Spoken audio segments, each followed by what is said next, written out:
Okay, it is 6 o'clock. Call the meeting to order.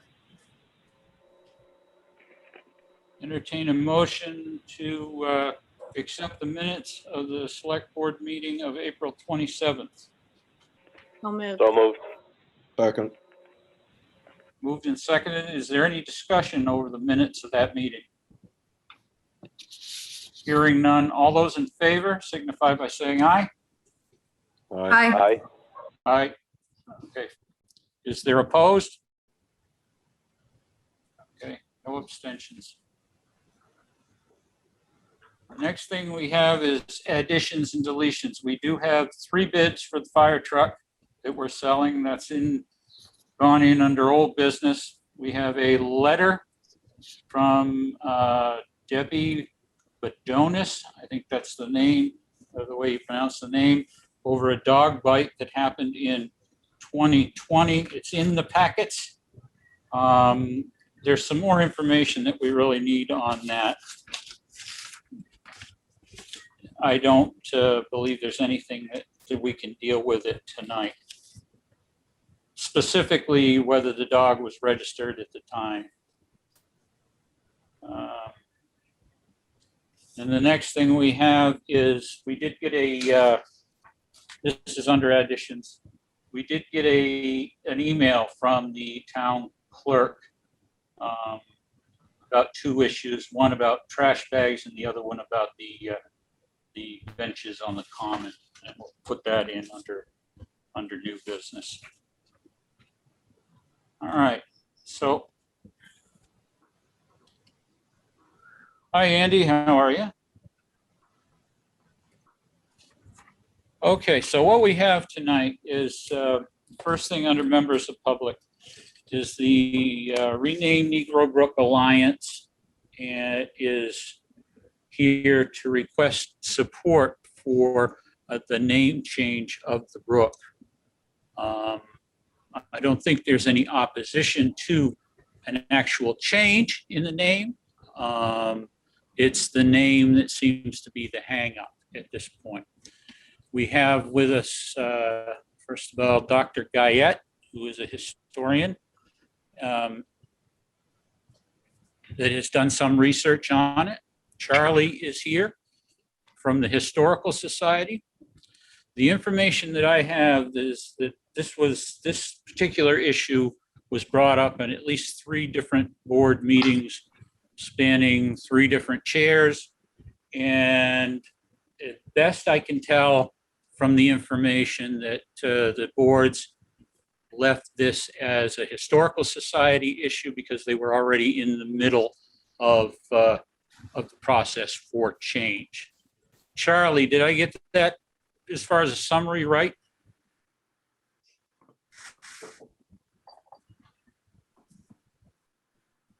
Can you hear me? Yes, can hear you. Go ahead. I'm not here to represent the Historical Society. Okay. I'm representing myself. Okay.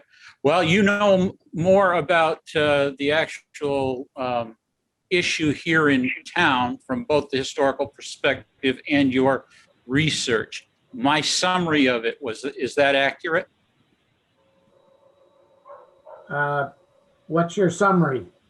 Basically, that this was the name change is not really being opposed, that it is more the name that has been come up with for this change, that there have been issues been presented to 3 different boards, and it was left as a Historical Society, that we would support the Historical Society in their decision.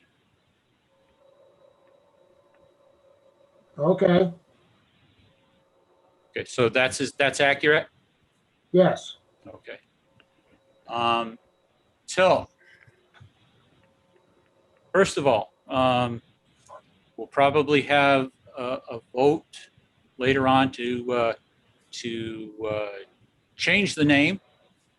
And we'll probably have a second vote on whether or not we accept the name after we hear from the people that are here to speak. Is there somebody that represents the Negro Brook, Change Negro Brook Alliance on the line? I think that they were willing to come if they were invited, but they weren't invited, so they decided not to come. Okay. Elise, I am actually here. Oh, you're there. Oh, hi. I think what Elise was very graciously trying to say also was that our leadership didn't want to intrude upon a discussion amongst Townsend residents. And so I am here on behalf of our group to answer any questions that could come up that you want to direct at the petitioner, but actually I would defer to Elise Guyette on her expertise on the historical matters, which I think are probably of more interest for your conversation this evening. So I'm just going to hang back, and thank you so much for having me, and I'll be quiet. Well, it's Evan, what I'm looking for is a brief summary of what the position is of your group. Doesn't have to be any more than a half a minute, but I just like to get that as part of the recorded record for what the position of your group is. Sure, I'm happy to provide that. I haven't prepared anything to you, so it's just an honest response. Essentially, our position, our petition that rests with the Board of Libraries right now at the state is that we would like to rename Negro Brook, which runs through the Townsend State Forest. And our position is such that it's an uninviting name. And we centered a lot of research, which Elise is, I'm sure, prepared to share more about, to help find a suitable individual that was a Townsend resident, that was an early Black resident, and that had a story worth preserving and celebrating. And we think we found that person in Susanna Toby Huzzy. We have a lot of support, both from folks in Townsend and all around Windham County, and certainly all around the state. And we've spent the past year and a half doing really intentional outreach work. And so we hope that you will benefit from that. Okay. Do any of the board members have any questions at this point for, it's Evan is his name. Yes, thank you. Okay, hearing none. Charlie, why don't you go ahead with your position with this, and then we'll move on to the next person here. Well, we have to understand that I'm representing myself in the research that I've done. And the Historical Society has on record with the library board its position, which was submitted a while ago, and that hasn't changed. So the research that I've done on the naming of the brook is that the earliest record that I've found of the use of the name Negro is in June of 1857. And it refers to a road petition where the petitioners petitioned the select board to move the road from what I'm guessing is up on the hill in this, which is now partially part of the state park. I'm sorry, the state forest. It's not part of the state park. It's part of the state forest. And they wanted to move it down to where it is today. And it refers to the upper bridge, which is today Scott Bridge, but in 1857, it was not Scott Bridge. That wasn't built. Following the river to Negro Brook. It doesn't mention a bridge. The Follett Bridge that's there now wasn't built till the 20th century, so it can't be that bridge. And then it discontinues the upper road, which I attempted to, I've been told by the state forester that that road exists, at least what's left of it. But I haven't found it. I went to look for it the other day, and the state has posted spring no walking signs in the park because of mud season. So I decided, given, normally I would ignore that sort of thing, but given the situation, I decided to not go there. And I've instead recontacted the state forester to ask them to show me where this road is that was discontinued. And I want to find out if that road also went across the brook. So I don't know the answer to that question at the moment. Okay. Other than that, my position is that naming the brook after Mrs. Huzzy is not historically accurate to that location. That where she lived is nowhere near where that brook is. And I don't think there's any particular connection.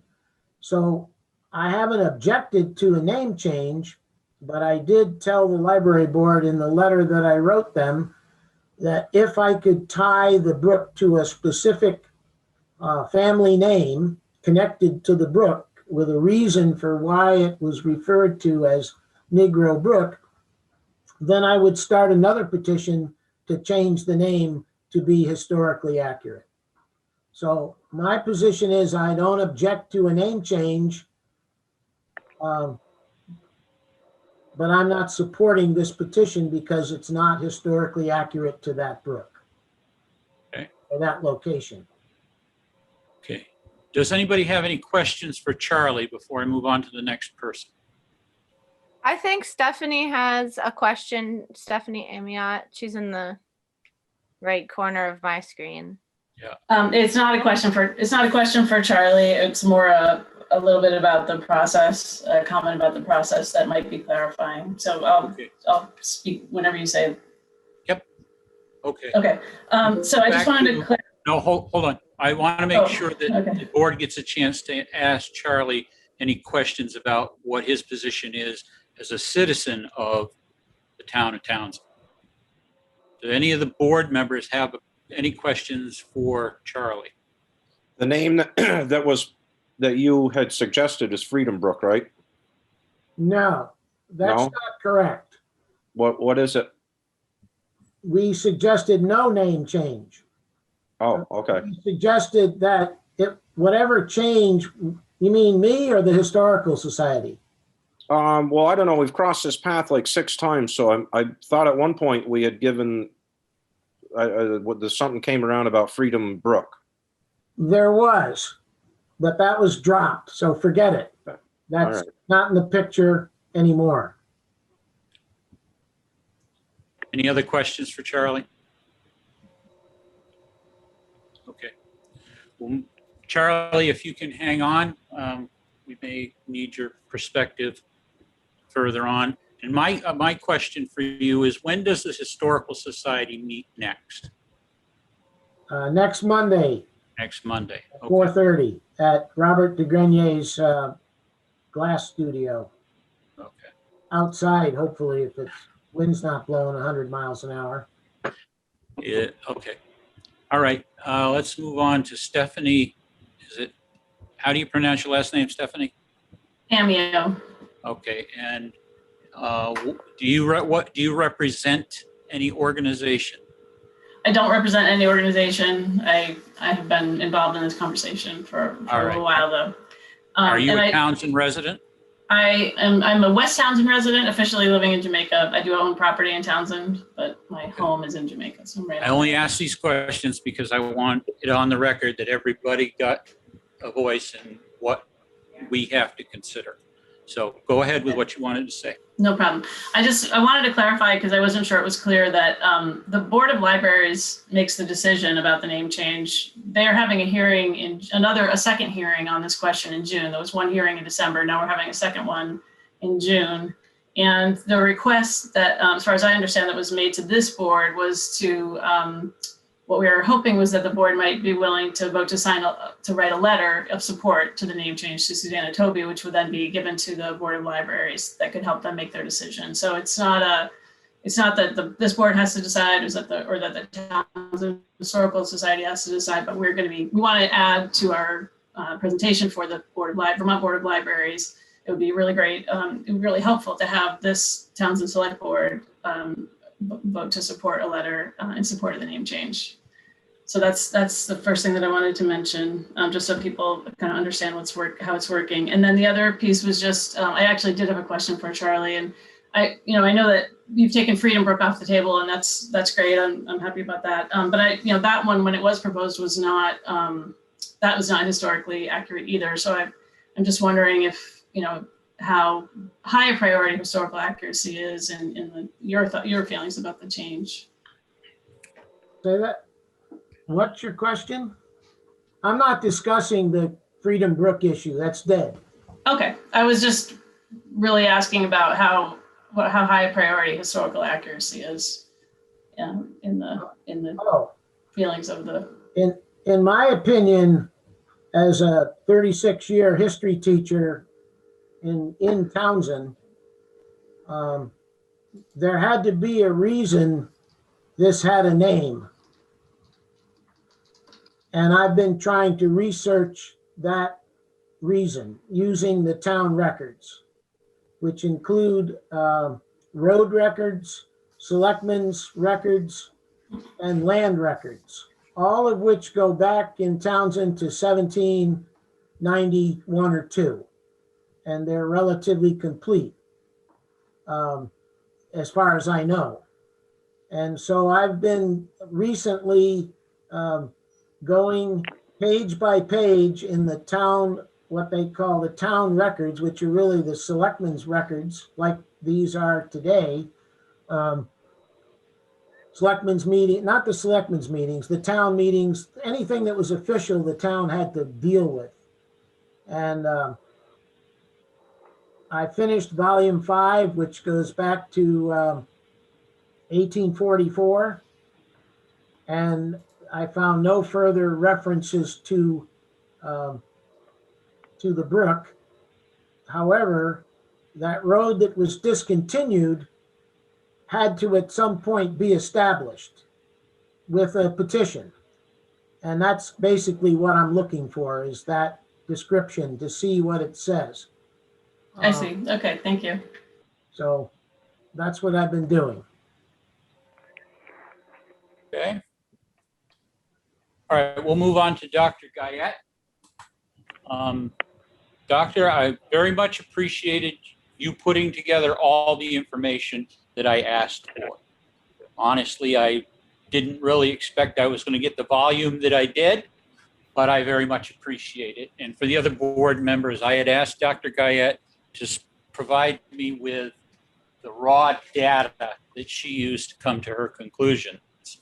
And there was quite a lot of it that she supplied. I have a history of research, and I understand those records very well. So I wanted to see for myself where this came from. So Dr. Guyette, if the position that you are presenting, I guess I'll give you the floor for a few minutes to talk about Susanna Tovey. Sure. I'd just like to start by introducing myself. I do live in Chittenden County now. I grew up in Rutland, Vermont. As a young girl in school, I was always very disappointed with my history because nobody like me was ever in history books. Very few women I never ran into, I'm French, Canadian, Irish, and Lebanese, all from Vermont. I never ran into any of those people in my school books either. And by the time I was about 30, I decided it was just, I was going to make it my mission to find a lot of stories that have not been told or have been erased. You know, there's so many stories that aren't in the history books.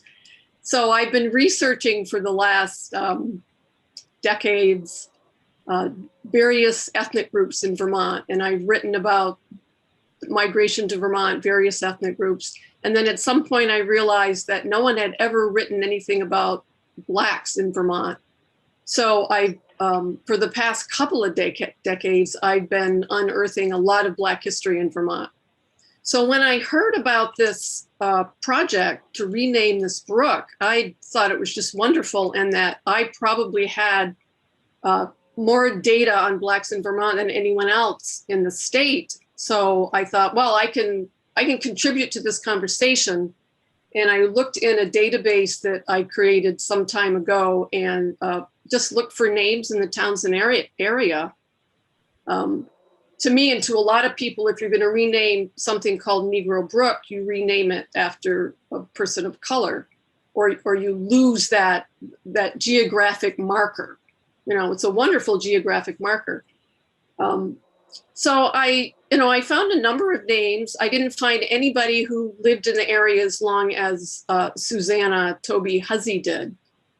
And then I did look at the, I want to get the quote right about naming things in Vermont. And there are two parts to this. And one of them is, if you're naming it after a person, the person either had strong ties to the feature, which we know Susanna Toby did not have strong ties to that particular feature, or the person has made a significant contribution in the area or to the state of Vermont. So we are not arguing that she had strong ties to that brook. We're arguing the other half of that, the or, that she did make significant contributions to the area, and I think to Vermont. So that's just with a little bit of introduction.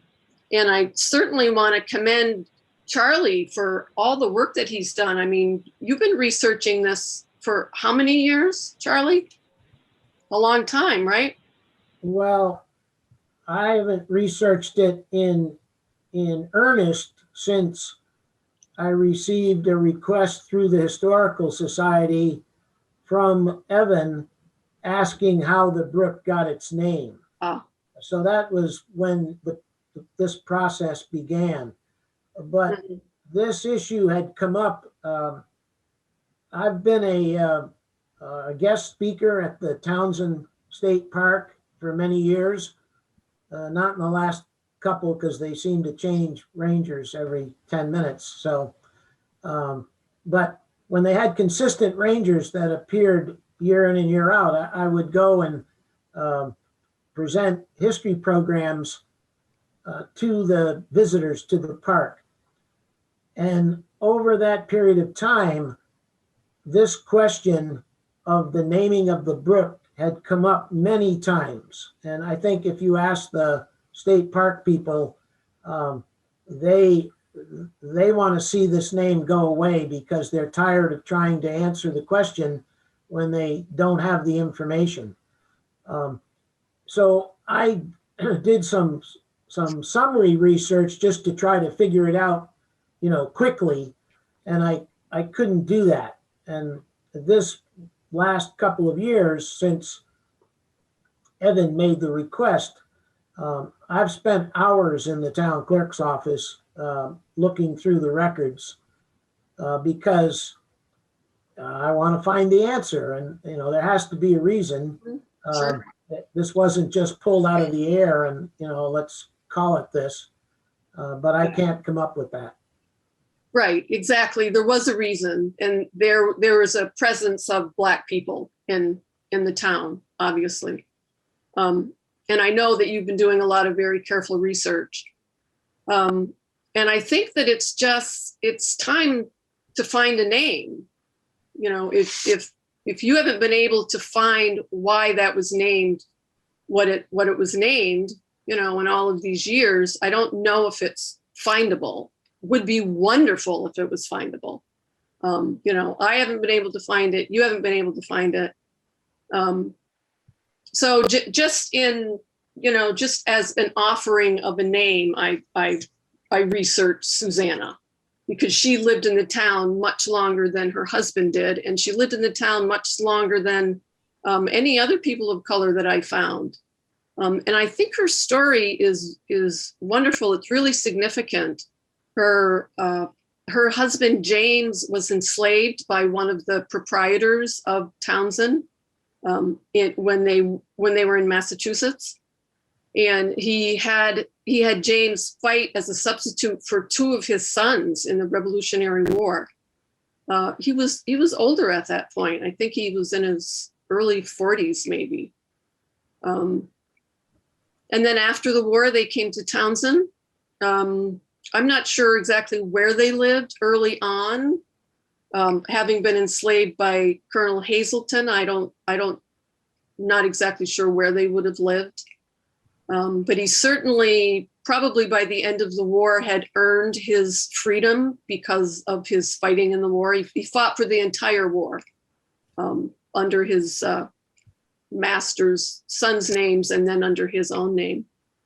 And then they came to Townsend, and they were here by at least they were here in 1810. How early they came, I don't know. They were not in the 1790s census for Vermont. So I don't know how early they would have come. I assume that when John Hazelton came in the 1760s, that he brought any enslaved people with him to help him with the work that he was doing. But of course, there's no definite proof of that. That's an educated assumption. So they came to Townsend. They raised children here. I'm not even sure how many, because that information wasn't given for Black people in the census. When I first find them in the census, it just says Blacks all the way across the line, where there was, more information about whites. It just says Blacks, and then it has 8. So there were 8 Hussies in 1810.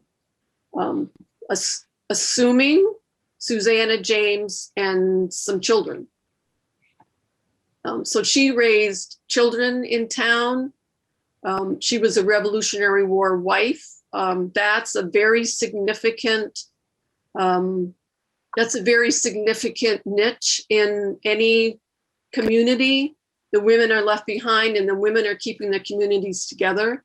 That's what women have always done during war, and that's one of the things that she did. After her husband died in 1822, or one place it said 1824, but every place else it said 1822. She got a lawyer, and she petitioned to have his pension, and she got his pension, which was $80 a year. James received $96 per year, so she said no, and she went back and she said, I should be getting the same thing my husband got. And she did win her second case, and she started receiving $96 per year until her death, which was in 1854 when she was 104. So she was a strong woman. She was fighting for her rights. She was fighting for what she knew she was entitled to. She also fought for her husband's bounty lands, which she eventually got just before she died. She got lands in Michigan. Of course, she wasn't about to pick up at 104 years old and move to Michigan. And that land was eventually sold to a man who was originally from Townsend. She was also a founding member of the Second Baptist Church, which is in East Townsend in 1827. She had been going to the Baptist Church in Brookline, and then she switched to the Second Baptist Church. She was a founding member of that. So I think she has very strong ties to Townsend, and I think she would be a wonderful and significant role model for people. A very strong woman, a Black woman living in the Townsend Acton area for at least 40 years. Bruce, the Post, who's the chair of the library board, actually suggested once that the brook be named after Daisy Turner. So I don't think it's terribly important to them that it be named after somebody who lived on the brook. Daisy never even lived in Townsend. But here's a woman, Susanna Toby Huzzy, who did live in Townsend in the Acton area for over 40 years. And we just think it's a wonderful story. And there may be more to her story in the town records. But I haven't been able to get into the town records. I love being in town records. I lived in town clerk's offices for a long time doing research. Daisy Turner's uncle and aunt lived on Stiles Brook Road for quite a while. Yeah. In Townsend, which is at the bottom of Acton Hill. Yeah. But she didn't. But anyway. So that basically that's what, I mean, our point is nobody has been able to find whom that brook was named after. If it was in fact named after any one particular person, no one has been able to find that. And so many people want this changed, including the foresters. Everybody wants the name changed. Perhaps it's just time to find a really good story and rename it. And Susanna Toby Huzzy seems to be a really good candidate. Does any of the board members have any questions for Dr. Guyette? Thank you, Dr. Guyette. I really appreciate you coming today and sending all of your incredible research and sharing your feelings with and also your general history of what you've done over your lifetime. It's just really special and important, and I'm glad that we're having this discussion on record and that we can hold space for people to come in and share how they feel. So thank you, guys. Sure, thank you. I also should mention that Marjorie Strong at the state helped with some of this research. Anybody else on the board have a question? My question or questions would be, first of all, Susanna Toby Huzzy came here with her husband. And from what I've heard about this renaming thing, his name is being dropped out of the picture completely. The other issue is she lived in the town of Acton for the majority of that time, which was absorbed after Acton went into bankruptcy. Mm-hmm. She participated in the church in Brookline, and it seems to me that wherever her husband went, she would have gone. Okay, and there was up to 15 Black residents of Townsend as of the 1810 census, according to the census material. There was a man by the name of Tim Smith, and as you said, the lines that would identify more characteristics about the family weren't filled in. It just says Black, and it gives the number 7. Has there any information been brought out about possible other possible people? Yes, this woman lived a long time, and she died in Shaftesbury. She was born in Maine. There's a lot of documented history about her, but there are also stories of at least 14 other people that are not being taken into account when you want to name this body of water after one person. Well, the 15 people in 1810, 8 of them were James and Susanna Huzzy and their children. Correct. So it's not 14 other people, I guess, unless you want to count her children, but I don't know much about them. There are a total of 15 stories of Black people in Townsend. Right. Yeah. And And 8 of them are Hussies. Yeah. Right. But, you know, there's John McCain, his father and grandfather going back for years were all Navy men, you know, so each member of those households had something to contribute. Mm-hmm. We don't know anything about the other people. I just think that from my perspective, and this is not as the board chair, but my perspective as a resident here, that if there are other stories, we should be less focused in naming this Brook after one person and more about naming it about the story, you know, the stories of African descent people here in this community. Mm-hmm. My 2 cents. Mm-hmm. Sure. Yeah, I don't know I couldn't find anything about the other people. Okay. So. Anybody else have a comment about what's going on? Electronic student. Come from Okay. electronic student. So as I see it, what we need to do as the board is decide if we support, I'm sure that everybody supports a name change. I won't speak for everybody, but it is an archaic name that probably should go away. The second part of the question is whether we send a letter of support supporting this particular name. I have my feelings about it. I'd kind of like to hear this Historical Society's feelings about it. But that's something that we can bring up as in a vote and discussion. And we have a question from Stephanie. Go ahead, Stephanie. I just wanted to make sure, this is another piece that didn't come out, that what hasn't been said yet, but the petition to the Board of Libraries is in as it stands with with Susanna Toby's name as a petition. And if it were to be changed in any way, the whole petition would be set aside and no longer be able to be used, and the entire process would have to be begun again with a different name. So we've already been they've been working on this for 1.5 years easily, and it would put, in other words, we would have the name Negro Brook in place for at least another 1.5 while we tried to decide on a different name.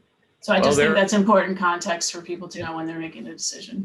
There are certainly options for us as to whether we support the name or not. I mean, supporting the issue, yes, I think that's a good issue. Again, it's for the board to vote on. Supporting the name, we certainly don't have to do that. Charlie, go ahead.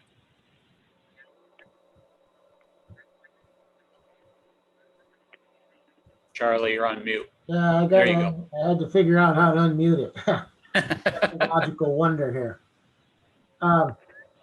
Thank you, Dr. Goyette, for the work you've done, and it's really been enlightening for me and also for the people in the Historical Society.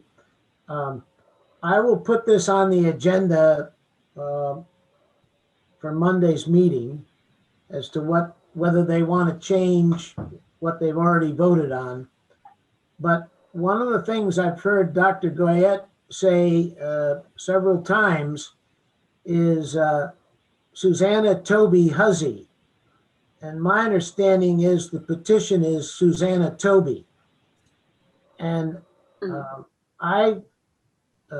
in my research, the name Toby does not appear in any of the records that I've found. It's Huzzy over whatever number of times is in the records, it's Huzzy. And I said in the letter to the library board that I did not object to the name Huzzy, but I did object to the name Toby because it's not in any Townsend records. And I also asked in my letter of comment to the library board that James be included because his story is compelling, having served in the Army for white people and then having to serve in order to get his freedom, that's a compelling story, as is hers. And the other interesting thing about her is he, as far as I know, he never shows up as the property owner. She's the property owner. And she owned more than one property, multiple properties. And I think if my research is correct, her final piece of property, it's a 1 acre piece of property, and Rob will know exactly where this is, but it's Don Lawrence's 1 acre parcel. I traced the chain of title from Susanna Huzzy to Don Lawrence as the same piece of property sold over and over again since 1840 or 45 or whenever she sold it. And then she went to live, I think Dr. Goyette knows this better than I, after she sold her property, she went to live with a neighbor in that area for the rest of her life until I guess toward the end, where she actually died in Shaftesbury. But it's a very compelling story, and I don't object to it as long as the correct spelling of her name in the petition is the same as appears in Townsend records, which is Huzzey. Occasionally it's Hussey, but predominantly it's Zzey.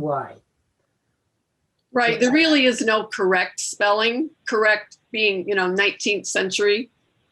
There's so many different spellings. They weren't codified until later. So that sometimes her name has an H on the end, sometimes it doesn't. Sometimes there's S's, sometimes there's Z's, sometimes there's just a Y, sometimes there's an EY. Same thing with Toby. Sometimes it's TOBE, sometimes it's TOBEY. So you end up just having to choose one. And sometimes it's the one that's used the most, or the one that's used in really official documents. You end up having to choose one, for sure. Census takers depended on their education, and they oftentimes, what it sounded like to them is the way that it was recorded. So yeah. A question. I just have a real quick thing. I just wanted to ask maybe if Evan, if there's any time for Evan to just have a voice in this dialogue as well. Is that possible? welcome to speak if he has something to offer with this. Oh, thank you. I'm trying to stay out of it, but as the petitioner, I'm happy to try and answer some of these questions. So some of the things that have come up have been, well, one thing I just want to thank Charlie Marchant as well, because he and I have been communicating from the very beginning. But this was not a priority. And I appreciate that he's acknowledged that, the research hadn't really started until I made my request. And what we have heard over and over again from BIPOC people across Vermont and white anti-racist allies is that they want the name changed yesterday. They don't want to wait another year and a half. And I would like to even, we've gone to many different groups, many different organizations have written countless letters of support, over 60 letters of support. The Rokeby board has, unanimously voted this in. The Windham County Democrats has unanimously voted to support us. And so in my opinion, we're offering you a really compelling story and moving this forward in a way that's least harmful to BIPOC people.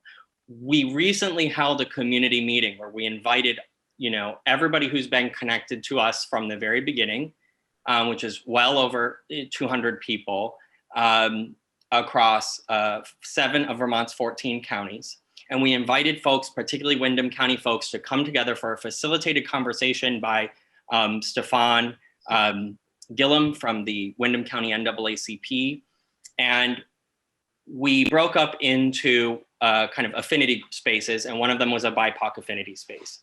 And what we heard from the report out at the end of the meeting from the BIPOC affinity space was that they supported the name change to Susanna Toby Brook, that they, again, this was of compelling interest, and they gave us a mandate to move forward with our petition. We were prepared to pull it off if that was the decision of the people that we have been working with and supported. There has been brought up concern about the modern connotations of the word hussy. And that was including being brought up by the chairman of the Board of Libraries in an initial contact with me in fall of 2019. So we focused on Susanna Toby's maiden name, which is on some of the documents that Elise has provided, in an effort to also get this over the other hurdle. Okay, the other hurdle is that after the state decides on this, they actually have to then go and do all the work with the federal government to get this changed on the USGIS. So we didn't want anybody to have a non-contextualized experience with the Brook name. And we continue to receive emails from people who find us simply by Googling, because they go to the Townsend State Park and they're camping on the stream banks and they're like concerned about the name and started Googling it, right? What we heard from our BIPOC folks also was that if it wasn't to be named after a Black person, they did not want to see the name changed, because they wanted it to be, and I'm trying to paraphrase as best as possible, a kind of a beacon or an alert for Black folks, so that they could know to stay away from that park and not to go there if they don't, and that was incredibly eye-opening for me. Even almost 2 years into this process, it was incredibly eye-opening that would be the idea. And certainly I don't think anyone on this select board or at the Parks Department would want BIPOC people to stay away from a Vermont state park on state land and not feel safe going camping with their families or hiking for the day while they're in Townsend. We have the support of Curtis Reed, who has said he wants to work to add this to the African American Heritage Trail, which would actually be of benefit to the people of Townsend. And so we have the name now, and we're prepared to move forward with, again, what Elise has hopefully demonstrated is a compelling story, and women are often overlooked and under-celebrated. We anticipate the possibility for an interpretive plaque, which I believe the Parks Department would be very supportive of, in which we can use James's story and Huzzy in a way that's not on the USGIS and not necessarily bringing up any connotations that folks feel with that word and its association with misogyny.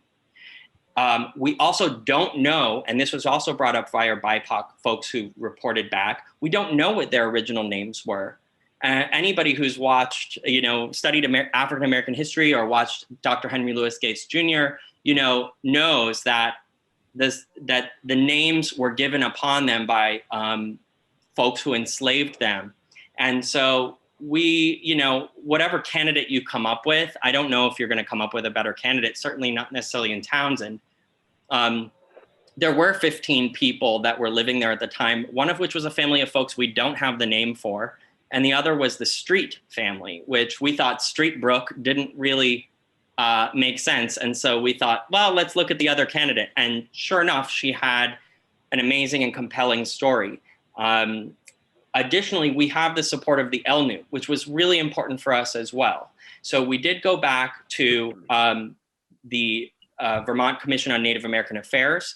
We asked them very specifically, can you connect us to the LNU? Who can you connect us to? And we've worked with Rich Holsha, who is the liaison for the LNU community and speaks closely with Chief Longto. Hope I'm not mixing up Sheehan.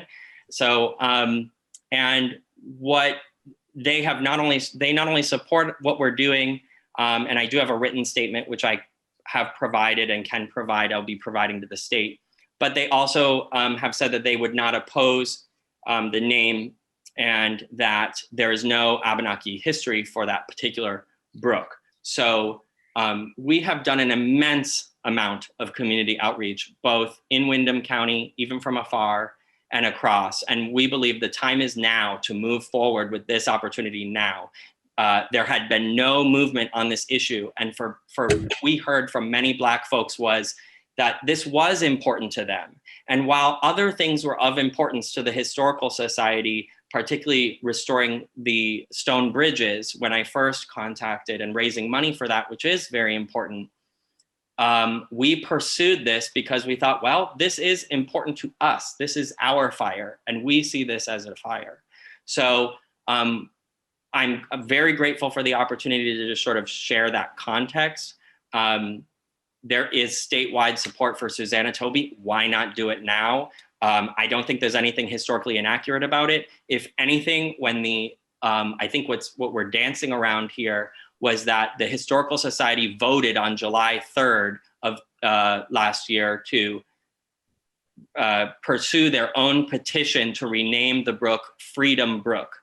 That was what they voted without, consulting with us, but they don't have to. And so what that said to me was that historical accuracy, which I think Stephanie was maybe trying to get at, is of question because there is no Underground Railroad connection to Negro Brook. That has been established by Dr. Guyette based on legislative testimony that's long been adopted since 1995. And yet that continues to come up even at the state level because I think misinformation is getting tossed around. So I hope that I've been able to address any of the smaller things that have come up. I'm happy to answer any questions offline, online, and I don't want to take up any more of your time because I think it's important that Townsend residents get to discuss this. That was Ray Zerblis, who did a lot of research on the Underground Railroad in Vermont. He was actually paid by the legislature to do it. And he discovered that there was a name in Townsend, perhaps connected to the Underground Railroad, but that it was, he put it in the list that was little better than hearsay.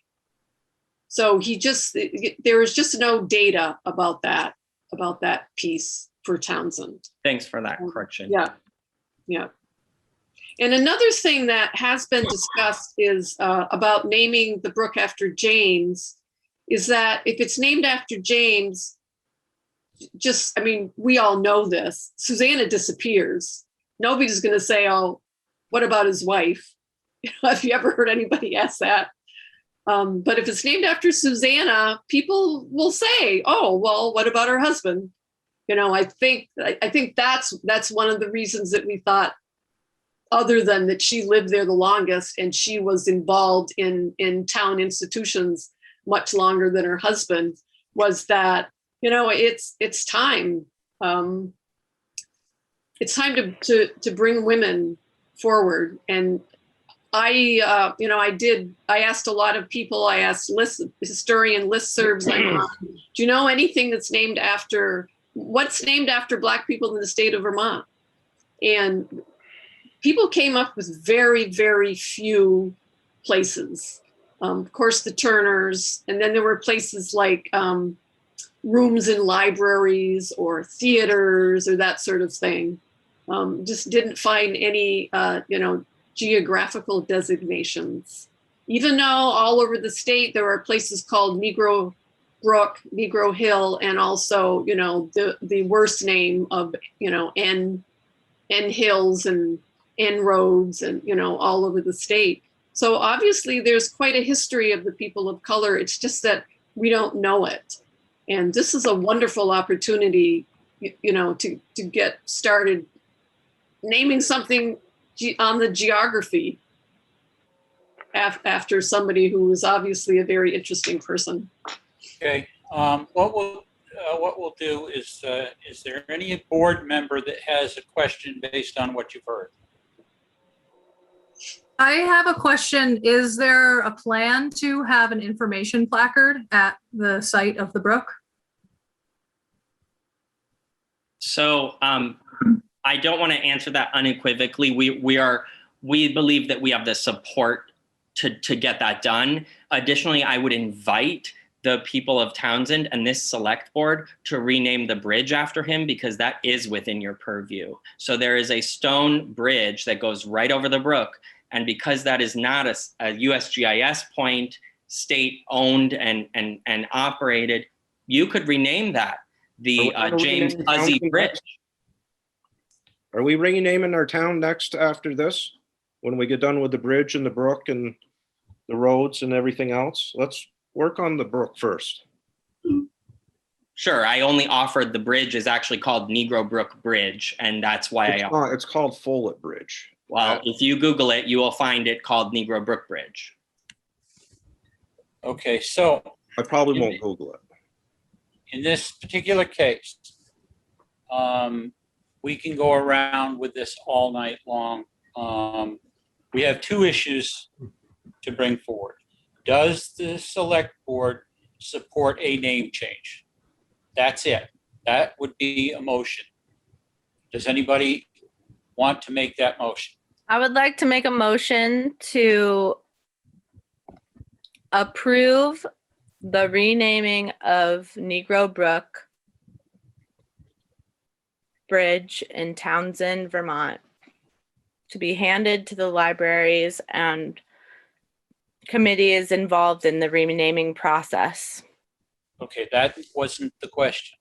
That's another question. What the question is there support on the select board, and I need a motion to rename the brook from, or send a letter to request the renaming of the brook. Not names, just requesting the renaming of the brook. Is there a motion for that? Yes. Okay, so we have a motion. Is there a second on that motion? I second. Okay, is there discussion about the motion? Okay, hearing none. All those in favor of supporting a name change signify by saying aye. Aye. Aye. Is that one or two? I also said aye. So two. Opposed? Aye. Aye. Okay, It's up to you, Sherwood. yeah. Is that sure? I will vote in support of changing the name. Now, that'll move us forward. The next motion would be supporting the name that this group, Dr. Guyette, and others have forwarded for this brook. Is there a motion? I would like to make a motion to support the renaming of Negro Brook to Susanna Toby Brook. Okay. Is there a second? I second. Been made and seconded. Is there any discussion? I'd like to say something. I didn't really get an opportunity before. Hold on just a minute, Sure. ma'am. Sure. Who are you? I'm a resident of Townsend. Okay, go ahead. I just want to say that I really appreciate all the work that's been put into this petition and the historical documentation. And it's really wonderful that the select board has agreed to change the name. I think that it's really great to hear that everyone is in support of that. I just want to support the idea that, the name Susanna Toby, this is a narrative. This is a story that we have. We don't have a complete narrative of many individuals in this area, but we have a story here, and it doesn't sound like anyone has put forth compelling evidence to rename the brook with someone else's name. And I would just like to support the idea that generic names are not that helpful, that we need to honor the people that came before us, and that, as Elise and Evan both said, here is a woman's story. Women have been erased from history, as have Black people. And in Vermont, we need to recognize this fact. And as a fifth generation Vermonter, I'm interested in these stories. I want to hear more stories, and I want my children and grandchildren to know about these stories. And this is a symbolic gesture of this select board right now. And I encourage you to step up and support this effort. Yeah, I have some comments to make about all of this. And who's talking? Haley, is that you? Yes, this is Haley. Haley, go ahead. That's Just the name Negro Brook is incredibly offensive to a huge population of people that are living right now. And if the Townsend Select Board, the people representing the people of Townsend can't agree to change this, we will be a big red dot on the map as racists. We will be known as a racist town. It's just what's happening right now. This is history happening. And to just keep farting around, you know, oh, there could be something better, we're working on it, or to just flat out not agree to change it at all is just, I consider it incredibly violent. And I don't want to live in a place where many people who come to visit and people who live here feel uncomfortable and feel violated because we're keeping an incredibly harmful Getting too far. name. Okay? So that's what I have to say. okay. Anybody else? Thank you, Haley. Okay. So the motion's been made and seconded to support the naming as presented in the petition. Now, there is another option as far as this goes, in that if we support a name change, but we don't support a name, this is then up to the library board to make that change. It's up to them anyways, them and the USGIS. The group that is requesting this particular name change is requesting a letter of support. Anything we say as part of this is just a small portion of what is going on in the background with other groups. So I personally want to hear what the Historical Society has to say. I'm not opposed in any way, shape, or form of changing this name, but I think we need to do it right. And I think we need, at least from our perspective in town, to do the right thing with the history of the people that we have here. I don't want to see that in 5 years or 6 years or 10 years, somebody coming along and naming or wanting to change the name of something because there might have been somebody there. It really needs, to me, to be important to the area. Okay, Sherwood, the only thing I just want to say is that the Historical Society has already voted to stay out of the renaming altogether. They've already said they want to step out of this. And just writing a letter of support to change the name doesn't actually fix the issue. I think writing the letter to support to have the name changed specifically to Susanna Toby Brook is what this group is looking for. They're not looking for our support in just changing it to an arbitrary other name.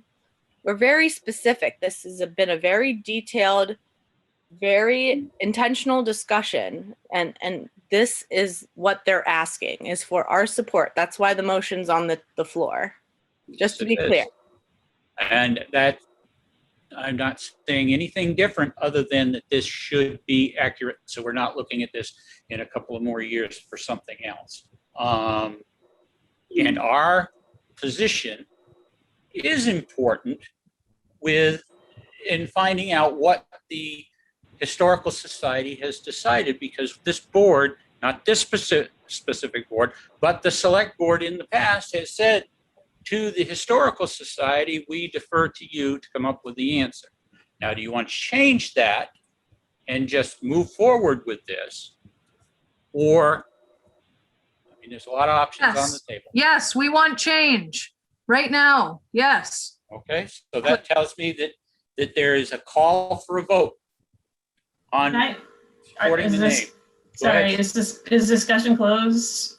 I live here. I'm not part of a faraway group.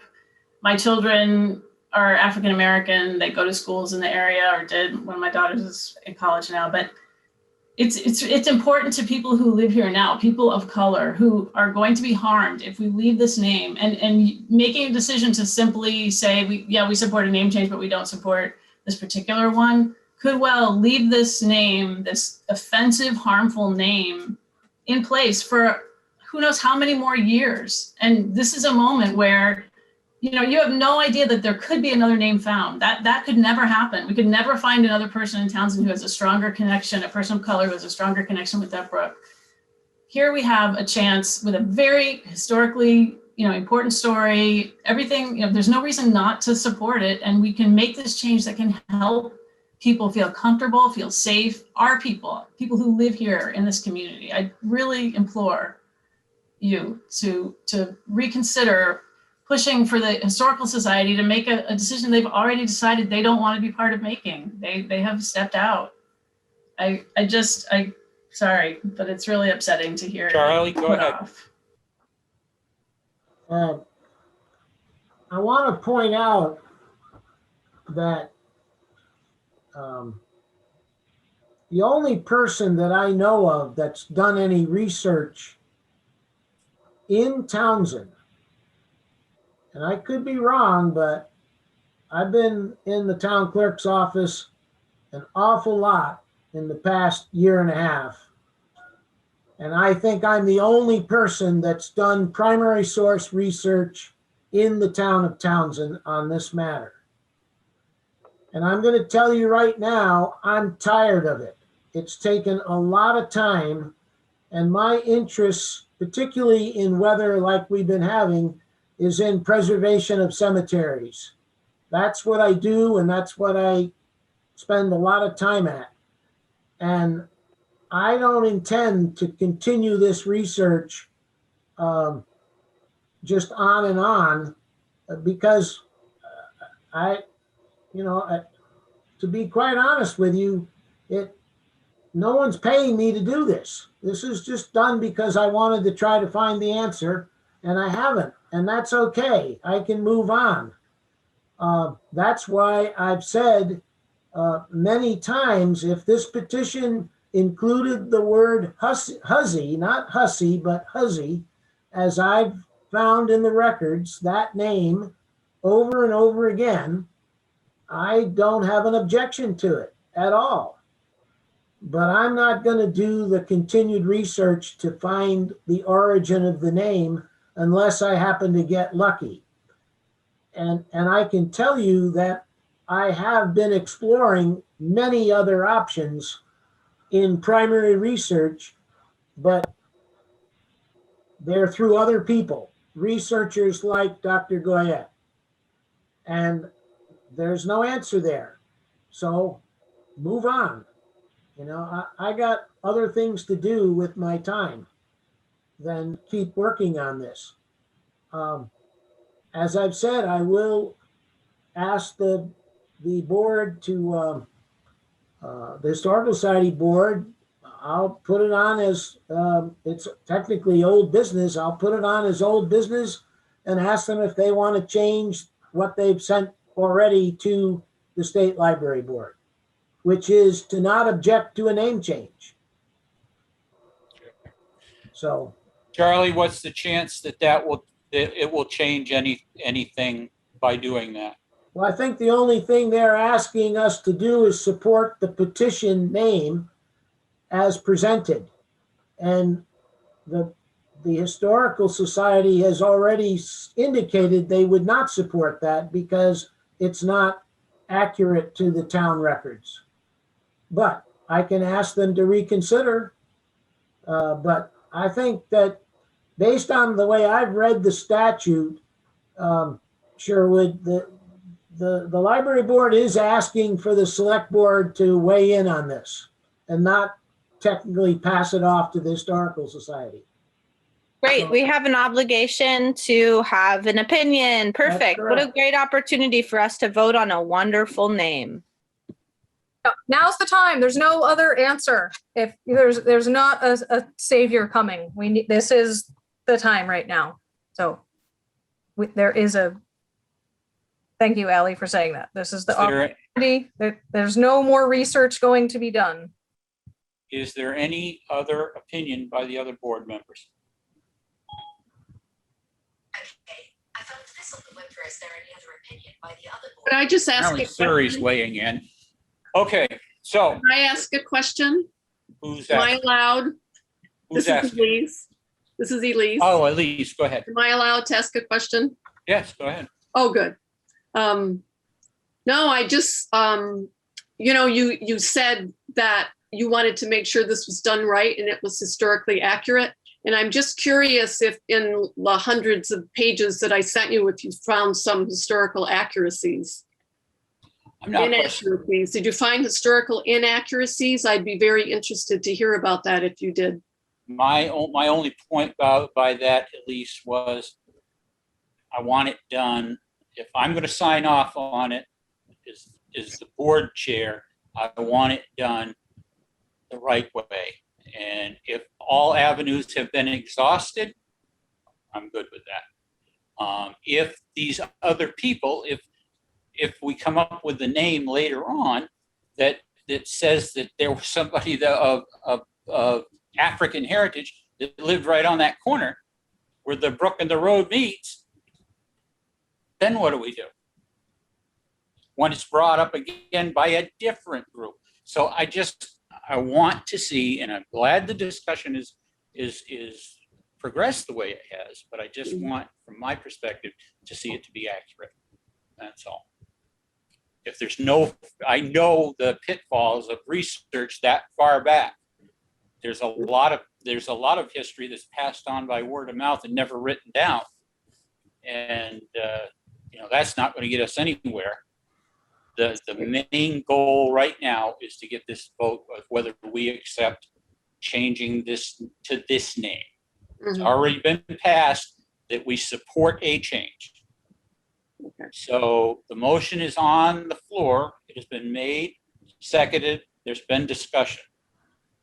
All those in favor of supporting the name change as made on the petition by the petitioners, signify by saying aye. Aye. Aye. Opposed? Aye. Aye. All right.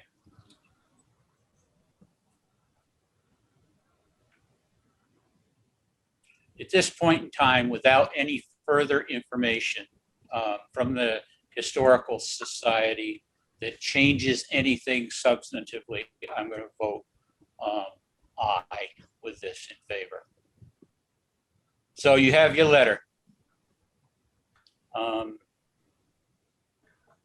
And we'll go from there. Am I able to say something in response? Yes, quickly, Evan, because we've got I'm a sure lot we more have to go. other fires to put out. I just want to thank you. I appreciate it. It's been an immense amount of work that has gone into this, and I think that in time you won't regret it.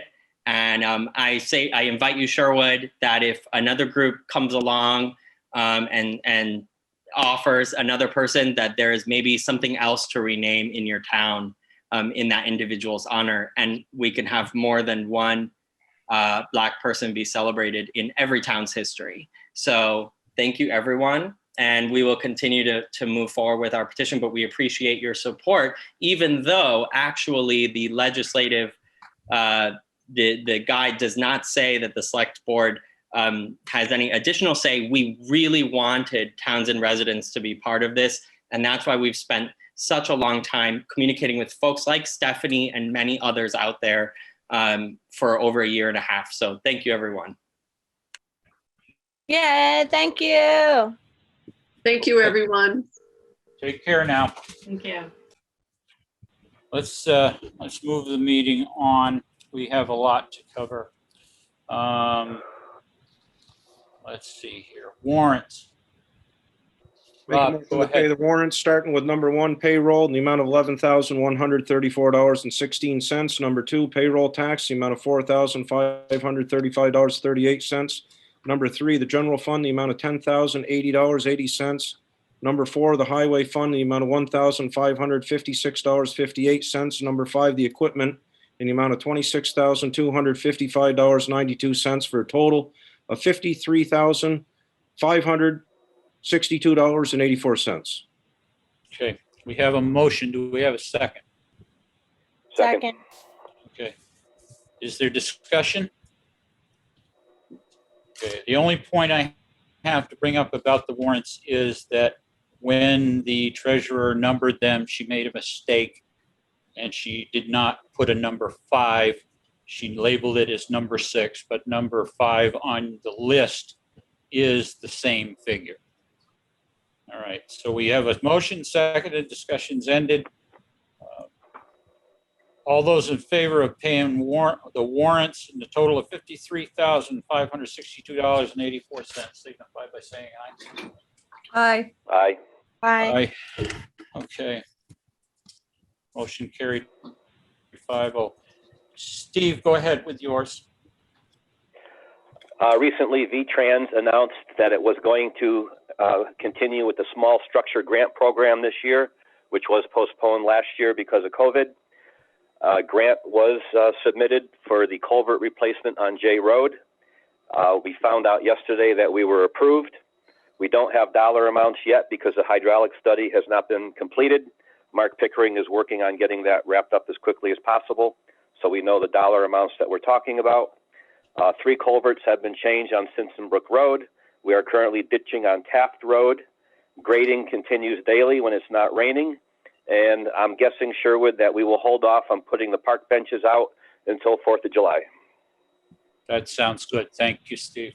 Is there any other questions for Steve? Okay. Next up is the treasurer's report, and in the funds, the municipal investment fund, $776,705.27. In the checking account, $30,000. The town clerk's report is in the packets for counter money, etc. Where are we here? Town clerk got an email today under correspondence asking about trash bags and the park benches. Steve just answered the park benches question. Trash bags, correct me if I'm wrong, but I'm assuming that we only have one size of trash bag because of expenses. This person is asking why we couldn't have 2 sizes of trash bags. And my information is that the expense of doing it that way is prohibitive for us at this point and keeping that budget solid. Is that correct? I'm assuming so. All right, so there's no name of who it was that asked the clerk this information, so the information will be imparted to the clerk, and we'll move on. COVID update. Governor's briefing today. He is expecting, based on the numbers that are happening right now, to have fully relaxed all of the restrictions by July 4th. That it could be sooner. It depends on vaccine uptake. And he is pushing that message out to people to get vaccinated and get this over with so that there isn't all of these little tiny sublets. One of the one of the things that I'm talking about that is preventing us from being involved with in-person meetings is right now, under the restrictions, if you have one person, for every one person that is not vaccinated, you have to provide 100 square feet. 100 square feet. And the other part of that is, since we are a government entity, we have no right to ask the person coming in if they've been vaccinated or not. Private business can, private parties can, but government entities can't. It's a violation of the HIPAA regulations. He wants the emergency, the governor has said he wants the emergency order gone as quickly as he can. Get it done, and they are definitely moving or banging the drum to get in that direction. FDA approved the Pfizer vaccine for 12-year-olds and above. It's got to undertake CDC approval, but that's probably going to happen within the next day or so. And the state's already prepared to start inoculating kids. And they feel that by September, there'll be kids under the age of 12 that they'll be able to vaccinate from this. All right. Takes care of that. Next thing I have is the appointment of a floodplain administrator. We've carried this over since last meeting. The Planning Commission has moved forth Joe Winrich as the nominee for that position. It was felt that we needed to wait and get some more information. Does anybody have any questions of Joe or Andy about this?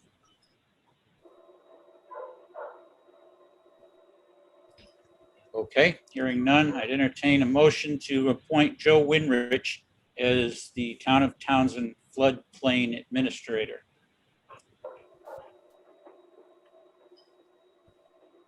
Do we have a motion? So moved. Is there a second? Second. Okay, it's been moved and seconded. Is there any discussion about this? Yeah. Go ahead. What did we come out with for like what his like position description would be? Andy, why don't you go ahead with that, because you have the background, but what I understand is it's just for the areas that are within the already designated floodplain. Andy, go ahead. It is laid out in the bylaw itself as to what the functions are of the administrator, but essentially the way it works is the administrator can issue permits that are totally in conformance with the bylaw. And basically there would not be any that would be in conformance if they were within the FEMA demarked area as a flood zone A.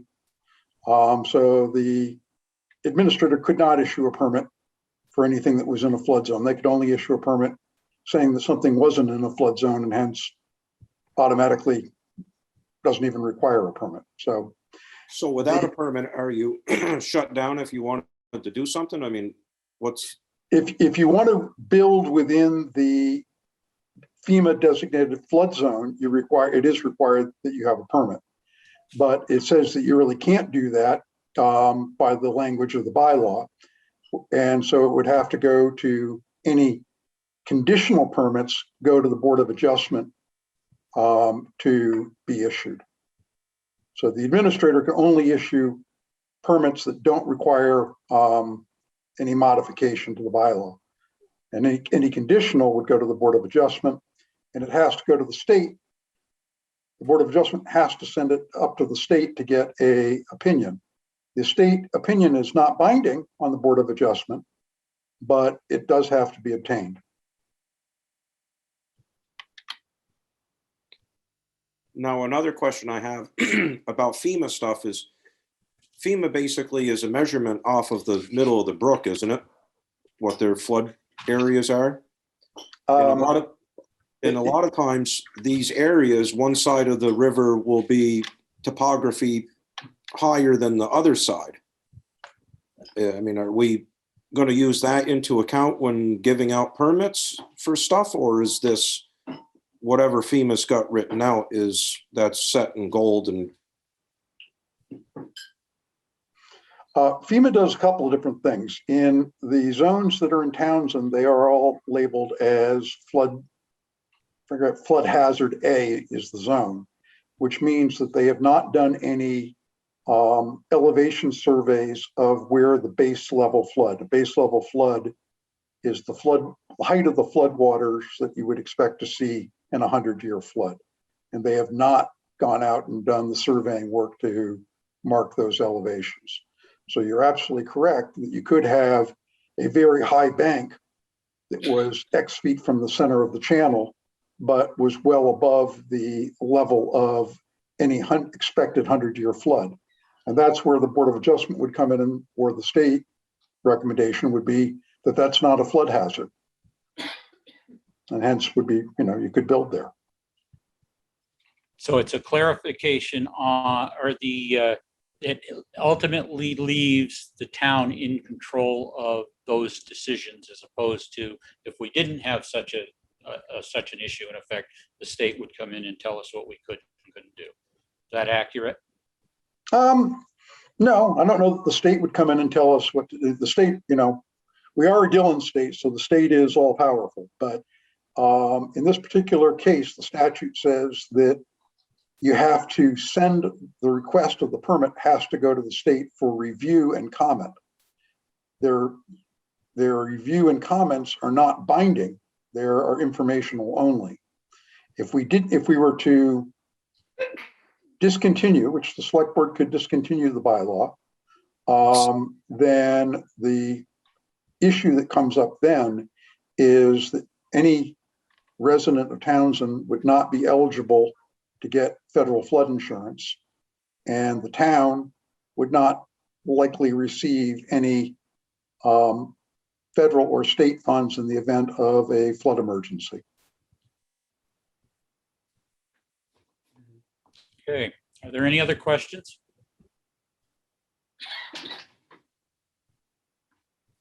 Hearing none, we have a motion made. It's been seconded. There's been discussion. Call for the vote. All in favor of appointing Joe Winrich as the floodplain administrator, signify by saying aye. Aye. Aye. Aye. Any opposed? Okay, 5-0. Thank you both. Very much appreciate your being involved and hanging through all of this. Is there anything else, Andy, we need to do in regards to the bylaws as far as what did you call the thing that he answers to? You need to appoint the Board of Adjustment, and the Planning Commission's recommendation was that you appoint all eligible members of the Planning Commission to serve as the Board of Adjustment. Okay. Anybody have any comment with that? Do we have a motion to appoint the Planning Commission eligible members to a Board of Adjustment? So moved. Is there a second? Second. Okay. It's been moved and seconded. Is there any discussion about the matter? Hearing none, all those in favor of appointing the Planning Commission eligible members as the Board of Adjustment, signify by saying yeah. Aye. Aye. Aye. Aye. I'm abstaining. Okay. I'll vote aye. So there you go, Andy. It's all set. Okay, thank you. Thank you, Joe. Thank you. I don't have anything, I wasn't given anything for any kind of update on the broadband research issue. I think Andy can speak with that. I believe that we signed the paperwork to instate Townsend as the newest members, and Andy has been to a meeting, I believe. I attended a meeting immediately preceding this meeting where the governing board, or the board of the Deer Valley Communications Union District, accepted Townsend's petition to become a member. Matter of fact, unanimously voted to accept Townsend as a member of that group. Okay. There's nothing we have to sign at this point? No, We're all no, I mean, you voted to basically request membership, and they gave the approval of the membership at today's meeting. Okay. Well, thank you. All right, so we'll move on to the next Thanks, Andy. issue. We have 3 bids for the fire truck, to get rid of the fire truck. First bid comes from Steve Mears of Brattleboro. And that bid is $858.25. We have a second bid, and this one is from Rick Mears, also of Brattleboro, and this one's $861.75. And we have a bid from Sean Condon of Chesterfield, New Hampshire, who bids $3,109 for the truck. I make a motion to accept Sean Condon's price of $3,100 for the brush truck. Okay, motion's been made. Is there a second? Second. Was it $3,109? It was $3,109. Is that okay, Rob? Hey, $9 is going to make and break the deal. We're on it. Well, okay, so we've got the motion made and seconded. Is there any further discussion on selling that truck? Did we want to put in as is? We'll put that in on the sales agreement. We write that up. Okay. Everybody in favor, signify by saying aye. Aye. Aye. Aye. Okay, that's 5-0, no opposed. And we'll work on getting that taken care of. All right, under new business. Steve, there's a lot of echo. I think it's from your phone. Well, I'm not on speaker, so I'll have to either walk down the street or hang up. Well, let me see if I can. Let me mute you and see what that does. Okay, the echo's gone. We have an amount of money coming to us once it's been approved in the American Recovery Plan. Now, right now, what I know about it is roughly $350,000 is supposed to be deposited with us in mid-June. However, right now there are no rules about spending it, using it, whatever. And there's going to be a webinar on May 18th put on by Vermont Leagues between 1 and 2:30, and hopefully we'll have some of those answers. I've already registered for it. I've asked Carla to register for it. And if there's any other interest on the board of listening to or going through this webinar, get in touch with Carla, and she'll give you the link to register to go to it. This is, from what I understand, this is COVID recovery fund. So I don't even know what we might have for that, what it's due for, what they're going to do with it. Hopefully there'll be more answers come the 18th.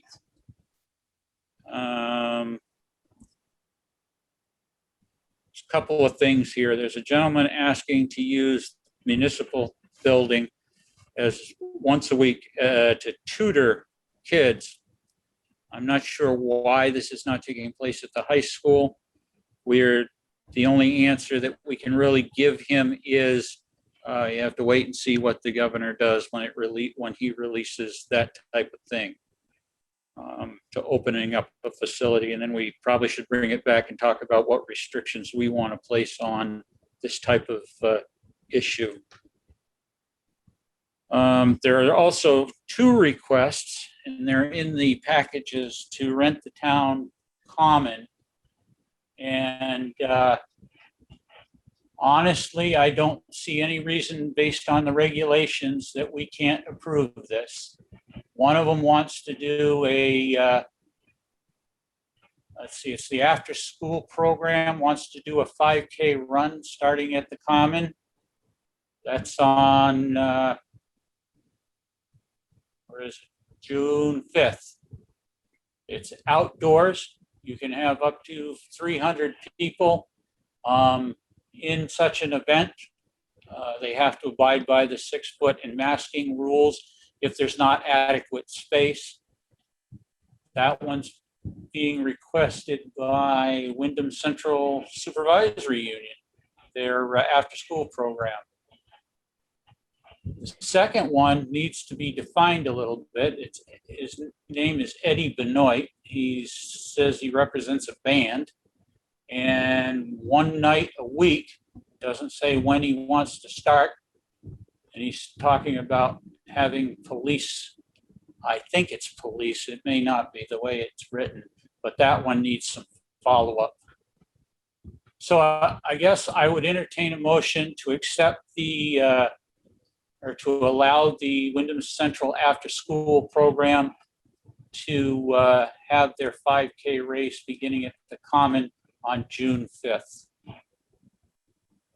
Did you make them aware of the, like, having traffic control and stuff like that? They will be. Okay. They will be. I'm thinking the best way to handle this, and with the instructions, is that when we actually sign the agreement with them, that we add a couple of more paragraphs to this document. It just simply says you have to abide by, the governor's restrictions, and you have to maintain traffic. Is there anything else that should go on there besides traffic and the governor's restrictions? Well, I think that we have a template of what needs to happen for the Grace Cottage run. Yeah, I think you're right. I do have the actual rental agreement here that they filled out. I think the only thing we realistically need to have added is that they have to abide by the governor's restrictions. Okay, do we have a motion on this? Do we have a second? So I moved what you had said about it. I said so moved. Okay. I don't think there was a second though. Do we have a set? Okay, we have a motion to allow this thing to go forward on the Common with the standard restrictions. Is there any further conversation or opinion, comments? Hearing none. All those in favor of allowing at least the Wyndham Central Supervisory Union group to go forward with their event? All those in favor signify by saying aye. Aye. Opposed? Sherwood, I think you still have Steve on mute. Oh, God, yeah, I think you're right. He's going to have to hit the *6. I can't bring him back. You are unmuted. There he is. There he is. I'm in Steve, did you favor. hear that? Steve, you're in? Hear that? Yeah, I'm in favor. Okay. Okay. So is there anybody opposed? Is there anybody opposed? Hearing none. Hearing none. 5-0, and they can have their event. And my suggestion is, as far as the second one goes, this gentleman needs to be a little more clearer what he wants. The package, the applications in the package, it's pretty sparse. Okay. Okay. And that, I'm glad to say, is all we've got to do tonight. Sherwood? Yes. Sherwood? Andy had something to say a little bit earlier, and then I would like to bring up something. Andy, did you have something to say? We walked over it. I want to do. Okay. Talk one more thing about the American Recovery Plan Act funds. Okay, One of the requirements to receive the funds, not to be eligible, but to actually get them, is that the town of Townsend has a SAM number, which is a number put out by the government that is Systems Awards Management number. We had one through 2019. It does have to be renewed annually. It is the number that the federal government uses to keep track of any federal awards or grants or contracts. And it takes about 3 to 4 weeks to get it, I'm told. So that's something, it should be fairly simple. It's an online form to get filled out. Just would suggest that we go ahead and get that in motion. Carla, would you put that on your priority list? Yeah, actually, I can. I've been in discussion with Anita and Elaine following it, as I believe that the reason it lapsed is because Anita had changed her email address to the new one, and we were never contacted for a renewal. All right, well, future, why don't we get it to the select board's attention, and only the people that actually have to have access to it. Okay. I think the board is the best place to start with that. So if you'll Would take we- care of that. I can, yes. And with regard to the amount of the FEMA money, I went on to the National League of Cities and Towns, and their estimate is a lot lower than the estimate that Andy had given us. I don't know if it's because it's from the National League of Cities and Towns versus VLCT, but I think the reason behind that is they're still arguing down in Washington. There's actually several different funds. There's 122,000 that would come to the town as town or municipal funds, and half of that would be distributed on, that's the call figure. it mid-June, with the second half sometime before March 2022. Along with that, with this, I believe the same timing, although it's not clear, there is another portion that would be normally given to states that have county government.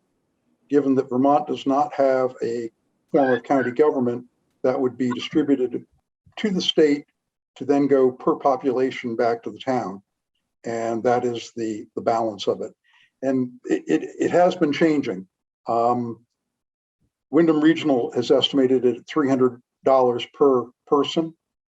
When you look at the actual dollars, it calcs out to more like 315,000. So you're right, it's not nailed down, but there are multiple portions or ways this money is going to come to us.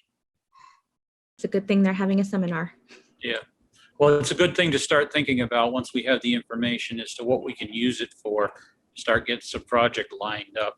You know, we don't have any idea how long it's going to be available to us, what kind of regulations or stipulations are attached to it. So again, anybody that is interested on the board in attending this seminar is certainly welcome to log on and be part of it.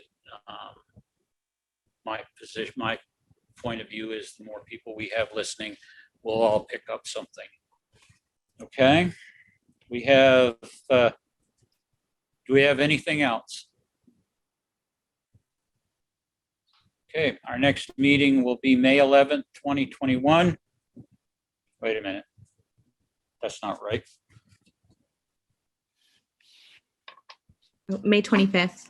May 25th. Why does it say May 11th? Okay. May 25th via Zoom. And I'll entertain a motion to adjourn. So moved. Is there a second? Second. All those in favor? Aye. Aye. Aye. Bye. I'm assuming to Steve that it's aye. Have a good night, everyone.